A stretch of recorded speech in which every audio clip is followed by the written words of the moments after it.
Hello everyone, आप सभी का स्वागत है अपने यूट्यूब चैनल लक्ष्य जेटेट एग्जाम में। आज हम लोग पर्यावरण अध्ययन शिक्षण शास्त्र करेंगे। उसका 15 नंबर जो लगातार सीटेट में क्वेश्चन पूछा जाता है, इन्हीं इन्हीं सब टॉपिक से उसे देखते रहिएगा। आज मैं सारे पॉइंट को लिया हूँ, देखिए एक एक करके आज सारे पॉइंट को आप लोग को बताऊंगा। ध्यान से सिर्फ वीडियो को देखिएगा अंत तक, 15 नंबर कंप्लीट हो जाएगा। ये आप लोग का काम है। लाइक शेयर एंड सब्सक्राइब करना नहीं भूलिएगा, पहली बार अगर चैनल पर आए तो। आज एक एक पॉइंट को बताऊँगा, ध्यान से देखते रहिएगा। ये देखिए, क्लास चौथा की जो पाठ्य पुस्तक है उसमें 6 मुख्य थीम की चर्चा की गई है और 4 उप थीम यानी कि सब थीम की चर्चा की गई है। इससे लगातार क्वेश्चन पूछा जाता है। ये मुख्य थीम जो है और जो सब थीम है, इसे 1 या 2 क्वेश्चन आप मान के चलिए कि आएगा ही आएगा। तो मुख्य थीम कौन कौन सा है देख लीजिए। यहाँ मुख्य थीम है, उसमें छः जो है वो कौन कौन है। परिवार एवं मित्र पहला है, दूसरा है भोजन, तीसरा है आश्रय शेल्टर, चौथा है पानी वाटर, पाँचवा है भ्रमण करना, छठा है वे चीज़ें जो हम बनाते हैं और करते हैं। ये जो 6 जो है पॉइंट है, ये आपका मुख्य थीम है। ठीक है, ये आपका जो मुख्य थीम है। इसके बाद आते हैं सब थीम कौन कौन है, ये देख लीजिए। सब थीम की चर्चा भी की है। यहाँ पर है सब थीम, जो 4 गो सब थीम है वो कौन कौन है।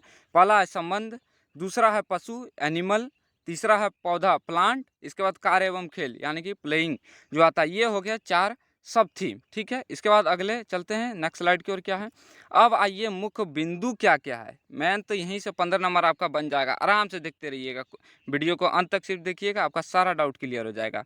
15 नंबर यहीं से बन जाएगा। देखिए यहाँ पर क्लास चौथा के बच्चे पर्यावरण को समग्र रूप से देखते हैं। यही तो अच्छा क्वेश्चन है कि समग्र रूप से देखते हैं। बच्चा जो क्लास चौथा पाँचवा में होता है, बच्चे को ये नहीं पता होता है कि ये हिस्टोरिकल है या विज्ञान का सब्जेक्ट है या सोशल साइंस का है। वे एक रूप में यानी कि वो पर्यावरण के रूप में समझते हैं कि ये साइंस का। जैसे हम बोल दे कि गौतम बुद्ध, तो ये नहीं कहेगा कि हिस्ट्री का पार्ट है। जैसे हम चुंबक बोल दे, तो ये नहीं कहेगा कि विज्ञान का पार्ट है। वो पर्यावरण के अंतर्गत ही मानेगा। यहाँ पर देख लीजिए लिखे हैं भागों में, वो चीज़ को नहीं समझता है कि अलग अलग भाग का चीज़ है।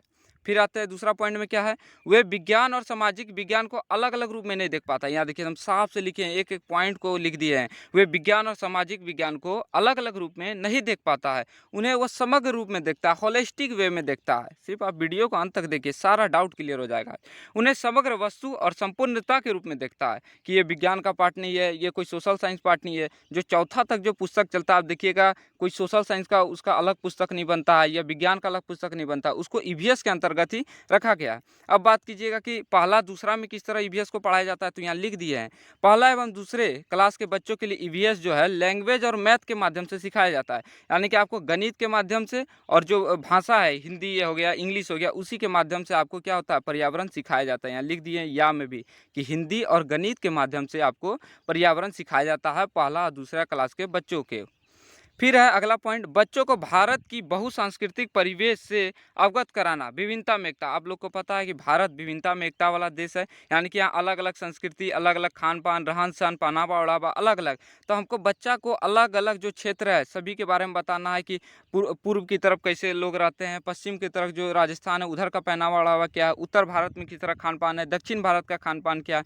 हमको ये बच्चे को ईवीएस क्लास में ये बताना है, वो भी क्या, उनको वातावरण से सिखाना है। ये नहीं कि हम उसको किताब में सिर्फ रटवा रहे हैं, उनको मानचित्र हो गया या चित्र के माध्यम से ज़्यादा हमको दिखाना है। ये सारे पॉइंट को आप एक बार आज देख लीजिए, 15 नंबर क्लियर हो जाएंगे। और देखिए फिर नेक्स्ट स्लाइड की ओर देखिए, क्या है, यहाँ पर मुख्य बिंदु ही चल रही है। देखिए, उन्हें इस कक्षा में उप विषय यानी कि उप थीम जो 4 पढ़ाए थे उसको देख लीजिएगा, को पढ़ाया जाता है जो उन्हें रियल लाइफ से जोड़ सके। देखिए मैंने एक टैग वर्ड वाला वीडियो बनाया, उसमें सारा चीज़ मैंने लिख दिया है, कौन सा पॉजिटिव है कौन सा निगेटिव है। अगर वो वाला वीडियो अभी तक नहीं देखे हैं तो प्लीज़ डिस्क्रिप्शन में लिंक डाल दूंगा, जरूर देख लीजिएगा। उससे आपका बहुत सभी जितना भी आपका शिक्षण शास्त्र है सारा क्लियर हो जाएगा। देखिए यहाँ पर तो रियल लाइफ से हमको चलते हैं टॉपिक्स पर, रियल लाइफ से उसको जोड़ सके। यानी कि बच्चा को जो हम ईवीएस पढ़ा रहे हैं उसका मुख्य कार्य क्या है, उसके रियल लाइफ से जोड़ सके, उसके अंदर जो है समाज में देखे तो नहीं उसको पता चले नहीं ये बात सही है, ताकि बच्चों के जीवन में काफ़ी करीब, यानी कि जो चीज़ देखता है वो अपने सामने समाज में देखता है। अगर हम पानी के बारे में पढ़ा रहे हैं, अगर उसको पानी दिख जाए तो वो समझेगा नहीं हाँ रियल में ये बात होता है। अगर ये बुद्ध के अगर हमको बारे में पढ़ाना है, अगर हम यहाँ पर बिहार ले जाए, गौतम बुद्ध का दर्शन कराए, गया में ले जाए, तो ये अलग अलग उसको जगह ले जाना पर्यावरण के माध्यम से हमको सिखाना है। ठीक है, चलते हैं नेक्स्ट पॉइंट, पुस्तक को बच्चे के अनुकूल यानी कि बच्चों के अनुकूल बनाना। ये नहीं कि मास्टर जो अपने ज्ञान दे रहा है रटन रटाइन वो नहीं करना है। पुस्तक को बच्चों के अनुकूल यानी कि बच्चे का जिस तरह से मन है, खेल विधि से सीखना है तो उसको खेल विधि से सिखाएंगे। बच्चा अभी जो हम लोग कर रहे हैं वो शिक्षण शास्त्र, वो क्या है, बाल केंद्रित है। बालक को जैसे मन है वैसे सिखाएंगे। बच्चा क्या होता है, स्वयं खोजी होता है। ऐसा नहीं है कि वो रटन रटाइन होता है। हमको बच्चा को खोजी बनाना है। आप जाइए, बच्चा को भेजना है समाज में, जाइए आप देखिए तू इस तरह का क्या हो रहा है, नहीं हो रहा है, नया चीज़ उसको एक फॉर्मेट में तैयार करने के लिए खुद अपने बच्चा सहपाठी के साथ क्या करेगा, जाएगा एक ग्रुप में, उसको भेजना। इसके बाद ग्रुप से ज़्यादा वो सीखता है। फिर चलते हैं, हमको क्या नहीं करना चाहिए, परिभाषा याद करने के लिए नहीं देना चाहिए। अमूर्त प्रत्यय यानी कि भगवान होते हैं, ऐसा काल्पनिक नहीं, अभी उसको वर्तमान में जो प्रत्यक्ष रूप से है उसके बारे में सिखाना चाहिए। यहाँ पर देखिए परिभाषा, वर्णन नहीं, लंबा लंबा वर्णन ऐसा भी नहीं करना चाहिए। अमूर्त इत्यादि का कोई स्थान नहीं है अभी पर्यावरण में। चलते हैं नेक्स्ट पॉइंट की ओर। इस पुस्तक में बच्चे को मौका दिया गया है कि वह अपने विचार प्रकट कर सके। बता रहे हैं कि बच्चे का जितना अपना विचार प्रकट कर सकेगा, यहाँ पर देखिए विचार प्रकट कर सके, बच्चे को ज़्यादा उसके अंदर जो जिज्ञासा उठ रही है सवाल पूछने का, वह हमको ज़्यादा शिक्षक के सामने करना चाहिए।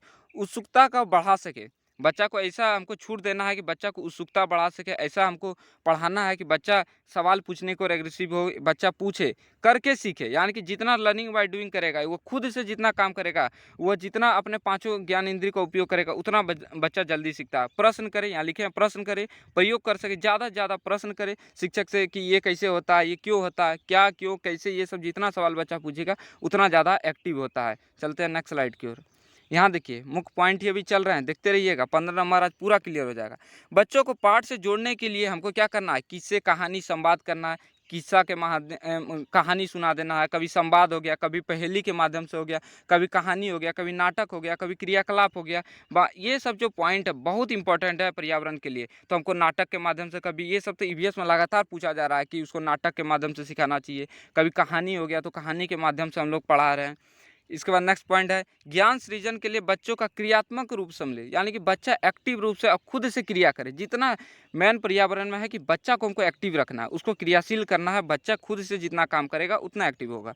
चलिए नेक्स्ट पॉइंट है क्रियाओं व प्रश्नों को पाठ के अंत में ना देकर। यहाँ पर देखिए ये सवाल एकदम सीटेड पूछता है कि आप जो है सवाल जवाब जो होता है वह जैसे छठा क्लास 7वां क्लास में होता है कि आपको पाठ के अंत में दिया जाता है। तो क्या हमको चौथा 5वां क्लास के बच्चा को ये करना चाहिए? नहीं, हमको क्या करना चाहिए, यहाँ लिखा है क्रिया व प्रश्नों को पाठ के अंत में ना देकर पाठ का ही हिस्सा बनाया जाए। यानी कि यहाँ देखिए लिखे हैं पाठ के बीच में ही हमको सवाल जवाब जो भी क्रिया करवाना है, यानी कि आपको बच्चा को अगर कोई प्रयोग ही करना है तो उसको बीच में सवाल जवाब ही। आप देखिएगा चौथा 5वां क्लास का एनसीईआरटी जो बुक है आप उसको निकालिएगा, देखिएगा बच्चा का बीच में ही सवाल जवाब दिया रहता है कि आप खुद से यहीं पर कीजिए। ये नहीं कि लास्ट चैप्टर पूरा कहानी हो गया तब उसको करना है, ये नहीं। चलते हैं नेक्स्ट स्लाइड की ओर। यहाँ देखिए क्या है, मुख्य बिंदु ही है, देखते रहिए। पुस्तक में विभिन्न प्रकार की क्रियाकलाप होता है, ठीक है, देखते होंगे क्रियाकलाप। चौथा का बुक निकालिए, देखिए उसमें क्रियाकलाप ज़्यादा बच्चों को दिया जाता है। वो बच्चों के अवलोकन को बढ़ा सके, यानी कि ज़्यादा देखिए। पौधों के बारे में पढ़ाना है तो एक प्लांट को लाएंगे बगीचा में, बच्चे को ले जाएंगे, देखेंगे कि किसका लंबाई पत्ता अधिक है, किसका छोटा है।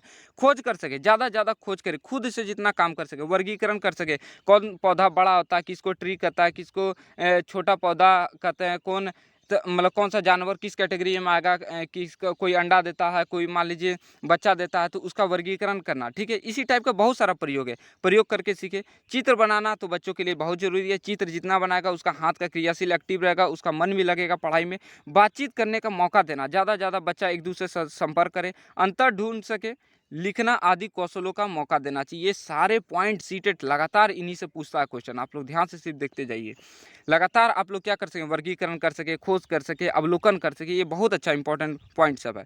बच्चा ज्ञान के लिए पाठ्य पुस्तक और शिक्षक के अलावा अन्य स्रोतों की मदद ले सकता है। हम पहले ही एक टैग वर्ड वाला वीडियो में बताए हैं कि आपको अन्य स्रोत से भी सीखना है, ये नहीं कि सिर्फ किताब ही सब कुछ है। ऐसा बात मैंने टैग वर्ड वाला में बताया है, तो वो जरूर देख लीजिएगा कि आप सिर्फ किताब ही सब कुछ नहीं है। हम क्या कर सकते हैं, अपने परिवार के सदस्य से सीख सकते हैं, समाज के समुदाय से सीख सकते हैं, समाचार पत्र से सीख सकते हैं, आपका अन्य पुस्तक से भी सीखते हैं। बहुत तरह का माध्यम है। हम लोग को ज्ञान अगर अर्जित करना है, बच्चे को सिखाना है, तो सिर्फ पुस्तक ही माध्यम नहीं है। हम समाज से, डॉक्टर, अगर हमको मान लीजिए हमको बताना है कि कोई आदमी बीमार होता है, तो ये हम किताब में उसको नहीं बता देंगे इसको कौन सा बीमारी है। डॉक्टर को बुलाएंगे, उसके सामने चेकअप करवाएंगे, देखिए इसको खून का कमी से एनीमिया हो गया। तो इस टाइप से जितना होगा बच्चे को समाज से सिखाना है, उसको प्रत्यक्ष रूप से सिखाना है, मूर्त रूप से ज़्यादा नहीं सिखाना है।